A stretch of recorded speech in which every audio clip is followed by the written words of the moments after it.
But first, Kim Williams will replace Ita Buttrose as the new chairperson of the ABC in a move that left everybody pretty much unhappy.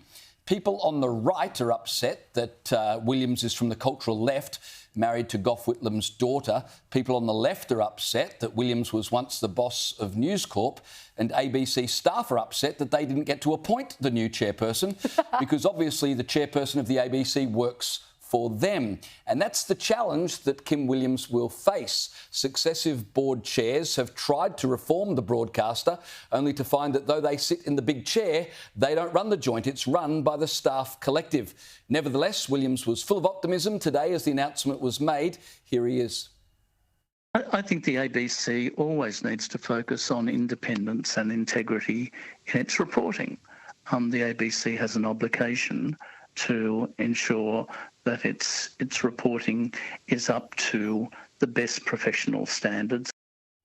Caleb, I like what I'm hearing. Good appointment, bad appointment, or a wait and see? Well, I don't think it would really matter who you appointed as chair of the ABC, to be perfectly honest. Typically, we say that the fish rots from the head, but I think the ABC rots from the bottom, and it has for a very long time. I mean, for heaven's sake, you could put Donald Trump in charge of the ABC, and I reckon he'd have a hard time of reforming that joint. I don't know about that. When termites start eating away at the frame of a house, it gets to a point where you've got to knock the thing over and rebuild again. You can't patch it up, and that is where the ABC is. I mean, you've had all these sort of people with brainworms on Twitter today going off saying, oh, you know, it's a Murdoch appointment. We've got some Murdoch stooge going in to ruin the ABC.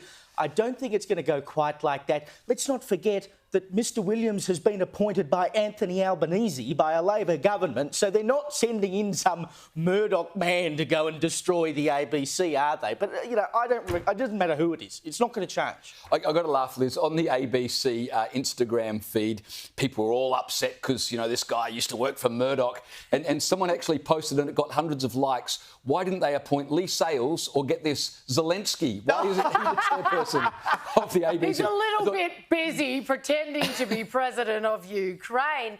But I just found this so hilarious, right? Because all the headlines say the same thing, like ex-News Corp CEO.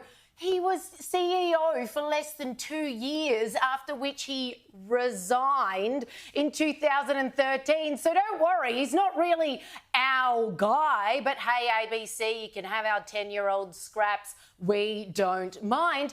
And since then, what does his resume look like? He's been commissioner of that and chairman of this. I'm sure they all paid handsomely, as does this post. I can understand why you'd want to take it.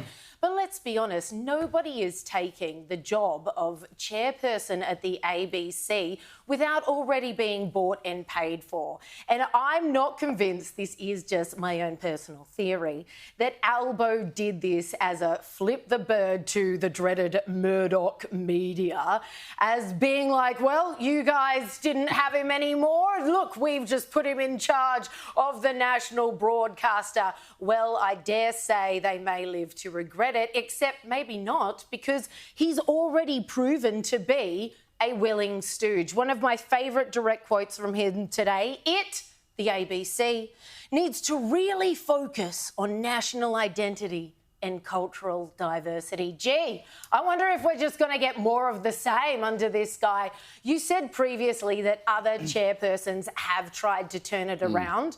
I would argue not so much, but this guy, I don't think will try nothing. Well, if in cultural diversity means they're going to put more money into Classic FM, I'm all on board with that, though I suspect that's not exactly that one I will support. What he's talking about. To be fair, he talked about other things as well. He talked about the importance of independence, of accountability, of being neutral when it's reporting affairs. So you've got to give him that. But he's walking into a storm, isn't he? Ida Buttrose said all the same things, and look what we got. Yeah, well, exactly my point. Many have tried. The rubber's got to hit the road at some point. He's walking into a storm, though, hasn't he? Of course he is. And the distinguishing factor for Kim Williams, as opposed to the previous chair people of the ABC, is that he has been a successful media executive. I mean, before his unsuccessful tenure as CEO of News Corp, he was a successful CEO of Foxtel. So he has experience in the commercial sector running the show. So he can come in with a bit more bolshiness than others might, but you've then got to take that to the staff and you've got to drive that to the staff, and that's where they all fall down. But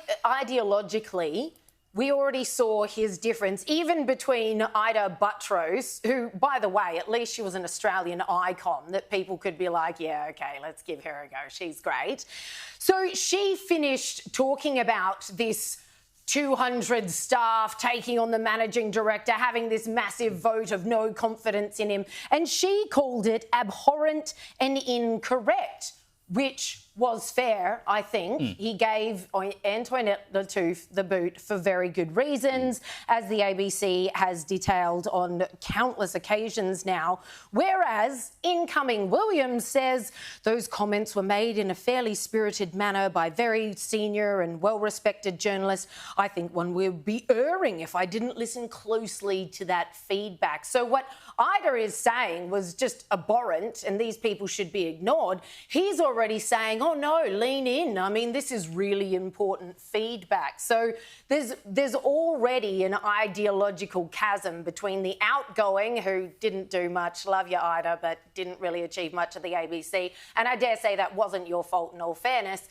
And the incoming, who seems to have absolutely no problem with the fact that the staff are up in arms about something this stupid. There is something else here, and you alluded to it, that Williams used to work for Foxtel, and we love Foxtel. It's a great subscription service. Wouldn't it be amazing if he introduced a subscription service into the ABC? Well, as I said before, when the frame of the house is rotting because the termites have got into it, you've got to knock the whole thing over and start again. Maybe we could have a subscription service, but something tells me it's not going to happen. I don't think so.